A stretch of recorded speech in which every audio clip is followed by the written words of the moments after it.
They're not real. You get that, right? None of it is real. The critics aren't real. The customers aren't real. Because this isn't real. The feeling of loss and grieving is something that is completely and utterly out of our control.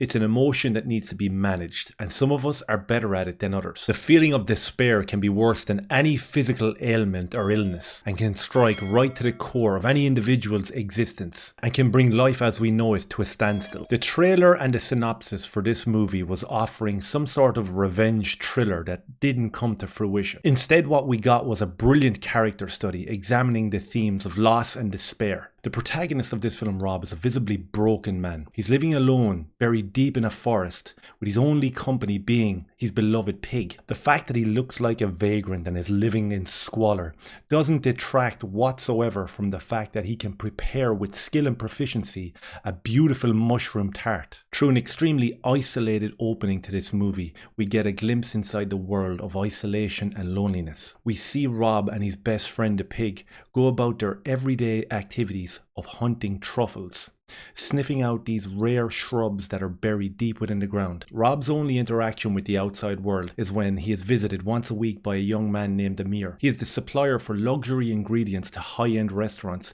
in a nearby city. There's almost no dialogue between these two characters. It's actually beautifully done. The silent exchanges between them really solidifies the fact that Rob is no longer a social creature. We do sense that there has been some sort of a traumatic effect in his past that has led him to detach from society. And we learn that the bond that he has formed with the pig is not just a friendship, it's somewhat of a support structure. In terms of the filmmaking skill of showing and not telling, we understand that Rob is in fact very tranquil in his surroundings now, and very happy with where he is in the world, in the company of his pig. Whatever he was once running from, he's no longer running from it. He has finally found solace amidst the isolation of this wilderness. So with all that being established, what can only be described as a full force kick in the stomach is when, late one night, Rob is attacked and beaten over the head. And when he regains consciousness, he realizes that his beloved pig has been taken. With no remaining connection to the conventional society that he has lost, he's got no other options but to reach out to the one and only person that he speaks to, and that is N.B.R. Reluctantly, he asks for help. And that puts in motion one of the most unique experiences I've had watching a film in many years. Having been a film fan for my whole life, it's actually beyond hard to be invested in what we call the medium of film anymore. Political agendas have fundamentally replaced the art of storytelling.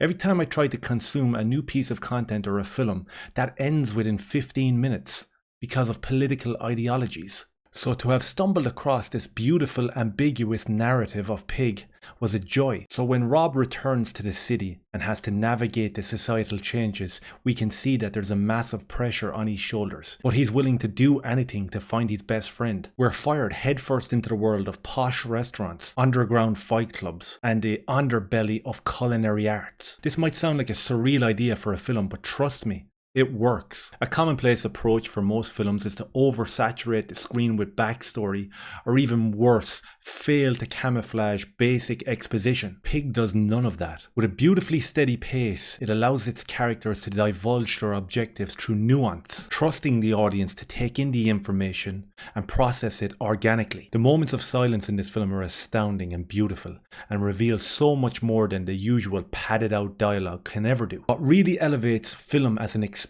is when the filmmaker trusts the viewer enough not to spoon feed them, but to let them do the work themselves. And that's exactly what we have here, and it's extremely rare. Very meticulously, we must piece together the fragments of Rob's past, and we also learn so much about the character N.B.R, who is also dealing with loss in his own way. As this unlikely pair make their way through dark basements, back alleys, and even vague funeral homes, we learn that this unlikely partnership does in fact actually work. And also, these two characters have so much more in common than we were led to believe. By understanding each other's loss, Rob and N.B.R just about scratch the surface and articulate the human experience extremely subtly. When we meet these two characters, they're drowning in the depths of their own despair, and this unlikely friendship leads to the weight of these heavy burdens being lightened. The most powerful message of this movie is delivered in a scene where Rob has a conversation with the head chef of one of the city's most famous and renowned restaurants. Through some of the most beautiful dialogue that I've ever heard, Rob expresses to this man that everything he believes to be real is in fact meaningless. And this is such a poignant message. Pig offers way more than just a 90-minute respite from reality. It makes us stop and consider what we identify as important, what we believe to be real,